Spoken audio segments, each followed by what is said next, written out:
প্রিয় ভাই ও বোনেরা, আসসালামু আলাইকুম ওয়া রাহমাতুল্লাহ।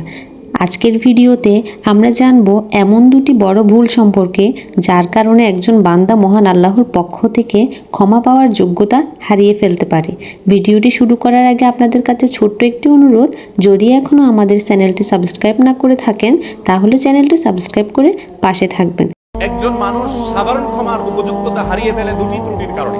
বিভিন্ন হাদিস থেকে আমরা জানতে পারি যেই দিনগুলোতে, যে রাতগুলোতে, বিশেষ সময়গুলোতে আল্লাহ তাআলা গণহারে মানুষকে মাফ করেন। দুই ধরনের অপরাধ যারা করেন তাদেরকে আল্লাহ তাআলা গণহারে ক্ষমা থেকে বঞ্চিত রাখেন, এই সুযোগ তাদেরকে দেন না। কারা? এক নম্বর হলো মুশরিক, আরেকটা হলো মুশাহিন। যে ব্যক্তি শিরকে লিপ্ত, এই ব্যক্তি ক্ষমা পায় না।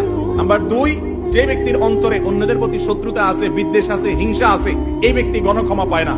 রমাদানের প্রস্তুতির অংশ হিসেবে এই দুটি কাজ করেন, নিজেকে শিরক থেকে পরিচ্ছন্ন করেন। এতক্ষণ আমাদের ভিডিওটি শোনার জন্য আপনাদেরকে ধন্যবাদ। আমাদের চ্যানেলটি সাবস্ক্রাইব করে পাশেই থাকবেন।